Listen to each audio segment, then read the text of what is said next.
In this video, I'm going to go over the fourth of the 4 ways that you can do a shoulder in.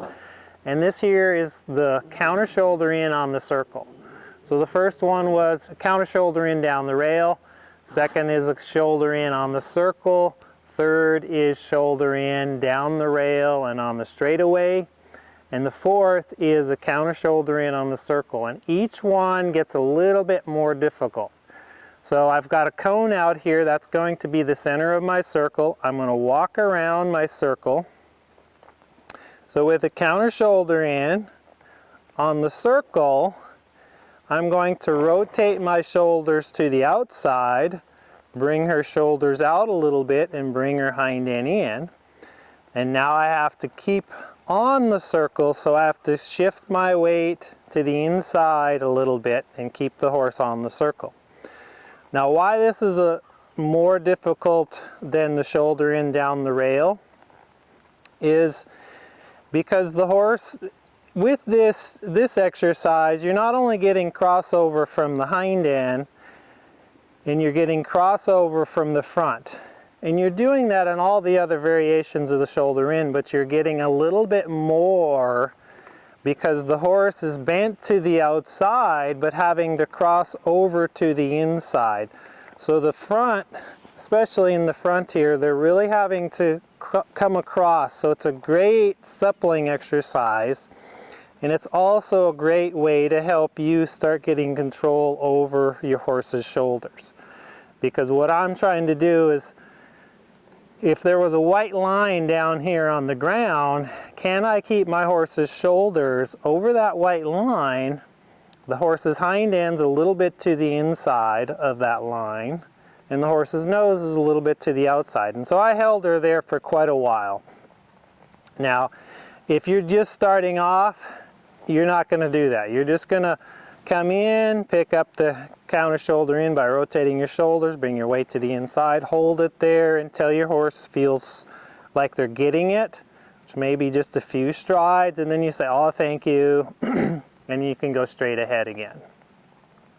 So you don't have to just come out here and stay on it, and you don't want to do that because that actually gets your horse bracy. So progress to what your horse can handle. As your horse can handle more, you can ask to go longer.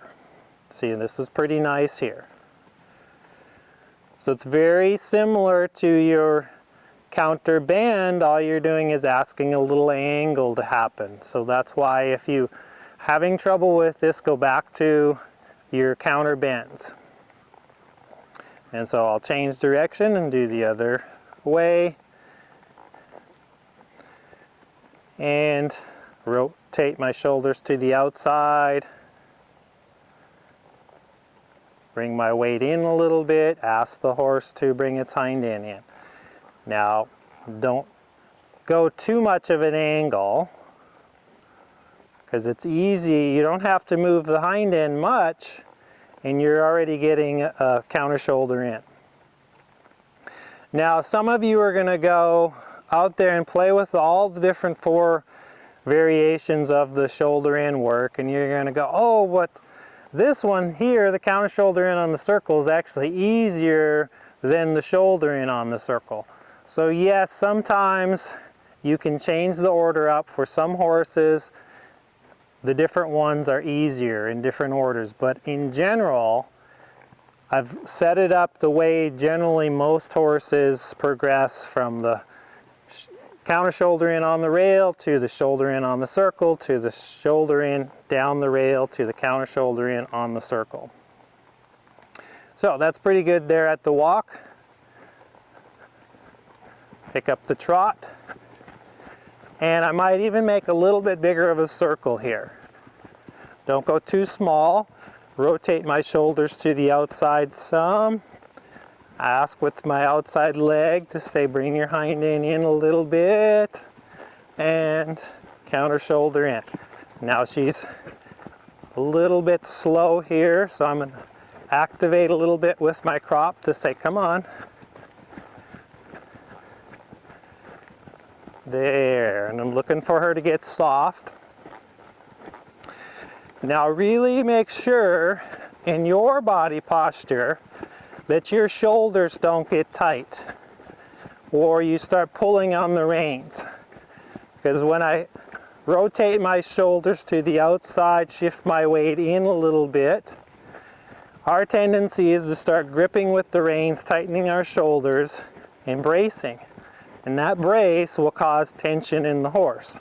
So if you feel that happen, just kind of wiggle your shoulders around.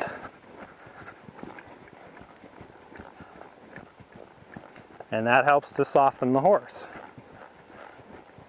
Good. And see, this side's a little more of a challenge for her.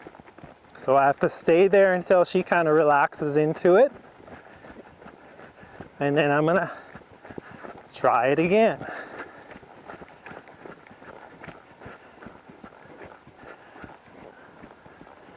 Hey, starting to, looking for her to get soft there. Yeah. And then allowing her to have that. So that's pretty nice. That direction, so I'll change back, go the other way. Rotate to the outside.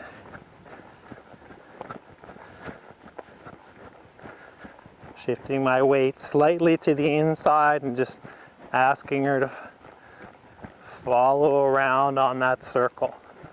So what most of you are going to be challenged with is, where is my circle? And that's why I've put a cone out there. So I try to keep the same distance from the cone the whole time. And if that's a challenge for you, put out 4 cones and then just ride from cone to cone. That'll help you too, creating that circle. So again, I rotate my shoulders to the outside, shift my weight in slightly, and ask for that crossover. There it is, and then I go forward. And then once I have that, I can start playing with different options. We'll go more into that in other videos, so I could go from the shoulder in to straight ahead to a counter shoulder in. So we're going to play with more of those ideas in some future videos on the different patterns that you can use. So these 4 videos on shoulder in and counter shoulder in are just to get you the technique of how to do it. Once you know how to do it, there's all kinds of different combinations that you can use it in. And we're using this exercise to help the horse engage, to get them supple, get them soft, and to strengthen them, to build that strength of getting them stepping up with their hind one leg at a time. And then we progress on into the haunches in, which that engages both hind legs at the same time. So thanks for watching. Hope you enjoyed, and we'll see you in the next video.